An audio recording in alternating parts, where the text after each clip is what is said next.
Hey, and welcome to another video. If this is your first time here, my name is Bianca. I typically make videos about my life, anything that I'm doing, enjoying, or making at the time. So if you haven't watched any of my videos, please go back and enjoy. So in this video, I'm actually going to be making or showing you how to make my handmade bows. Now these bows, I actually started making them for my little puppy Ruby, and I can maybe pop some photos up in here. You're probably thinking, that's crazy. Why would you start making hair bows for your dog? But I promise you, she looks adorable. But what I'm here to show you today is how simple it actually is to make a hair bow. Just start off with, this video is going to take you through how to sew a bow with a sewing machine. So other than the sewing machine, the next things that you're going to need is you're going to need some fabric, you're going to need a tape measure, so a ruler or anything to measure would suffice, and then you're going to need a hair accessory, so something that once you make your bow, you can stick it on so that you can put it in your hair. I have quite a few things.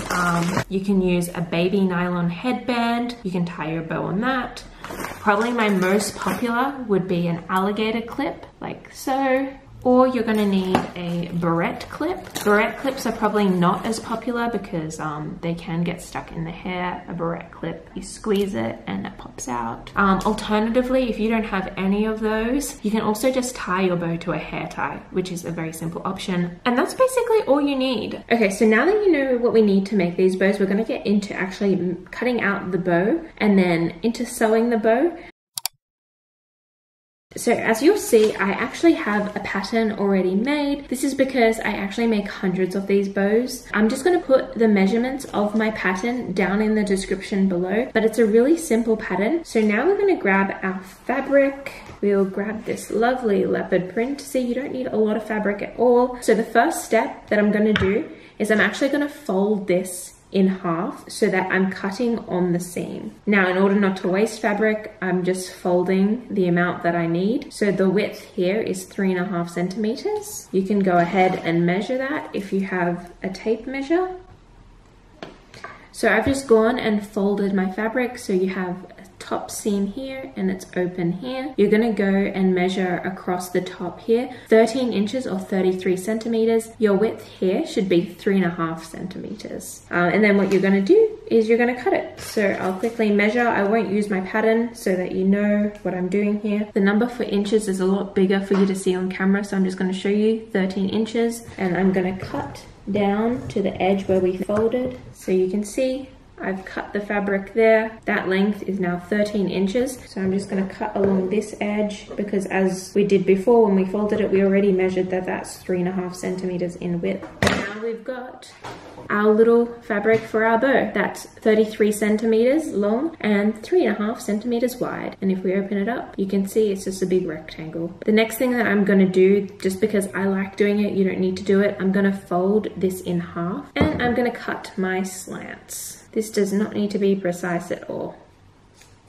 There we go. That's a pretty nice slant. I'm going to quickly show you how to, I guess, position your bow best to sew. So I've got my piece of cheetah fabric here. I'm going to fold it in half and then I'm going to fold it in half again so that I can find the center of the bow. Now this is where it would be very helpful if you have a pin or something where you can mark the center of the bow. So I've just got a little clip. You can use a pin, whatever you have, and I'm just going to mark the center of the bow just like that. So now it's ready to be sewn. So we're going to start sewing on either this end or this end, it doesn't matter. We're going to sew along the top and we're going to keep sewing all the way down here. We're going to stop at our little marker, leave a gap, and then start sewing again to finish it off. This gap is extremely important so that we can flip our bow the right way around. So let's get to sewing.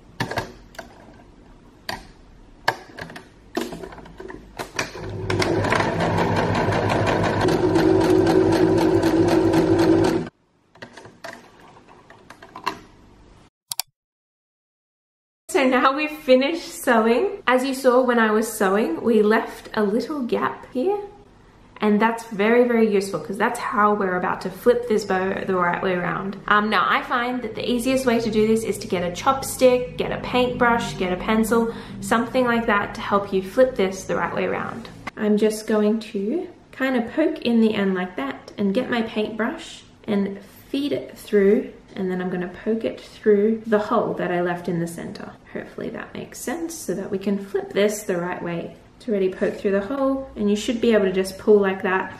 Given that you left the hole there in the center big enough for you to do that, I have made the mistake before in the past where I've not left a big enough gap when I'm sewing, and it just makes it really, really hard to flip your bow inside out. I'm just doing the exact same to the other side. I'm pushing it through. There we go. Then I'm going to feed the paintbrush back through the hole, and I'm going to use it just to poke out the corners because we want really, really nice corners. Now, in terms of this little gap here, honestly, it's so small, and once you iron it, there's no point in sewing it closed. I know a lot of people that do sew it closed. I've been making hundreds of bows and never really been visible in any of the bows that I've made. So what you're going to do now is you're quickly going to iron this, and then we're going to get to tying up the bow. We now have 3 ironed bits of fabric, which we are now going to turn into bows. So we're going to go back to our lovely cheetah print here, and I've pulled aside a little alligator clip, and what I am going to do is show you how to tie a bow. So this is what I do. I grab my piece of fabric that is ironed or nice and flat. I fold it in half like so. Then I'm going to grab the top pieces and fold them down to meet the other end. So you can see there, I folded it down, and I'm going to do that to the other side as well. I'm going to fold that to meet like so. So now if you have a look, I'm holding at the end, I have 2 even loops like that. This is really, really important so that you get an even bow. Then we are going to carefully hold those 2 equal parts, and we're going to begin to tie a knot, just like you would tie a bow. I'm just pushing it through to tie a knot. We're starting to get our bow, but it's quite loose at the moment, as you can see. So this is kind of, I guess, maybe the most difficult part in tying a bow. All you've got to do then is I open up the 2 bow loops so that my finger fits through. And what I'm going to do is I'm going to pull each side until we get the tightness in the bow that we desire. So I'll pull one side and then I'll pull the other side and just readjust like so. It can take a bit of playing around, so don't be too hard on yourself if you don't get a bow like this first shot. Just undo it.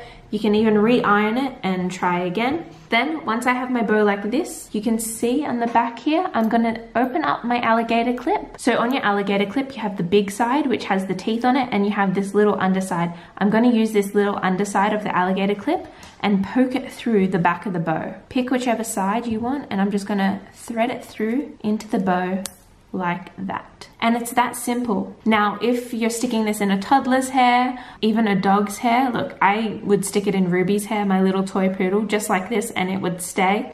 But if you want something a little bit sturdier, do not be afraid to stick some hot glue onto the back of the clip or around where you've knotted the bow, and that will just guarantee that it's definitely going to stay. I don't always hot glue, and they stay perfectly fine. It's just if a toddler pulls too hard or anything like that, you're going to want some hot glue there to secure it, or you can hand stitch a few stitches. But that's your bow. How do you like your bow, Ruby? I don't know, she doesn't seem so impressed. I hope you enjoyed this video. Please click the like button, or yeah, just hit subscribe if you want to see all the sorts of videos that I kind of get up to, whether it's a trip that I'm filming or something that I'm interested in or enjoy doing, like making bows. Anyways, that's it for now, guys. Bye!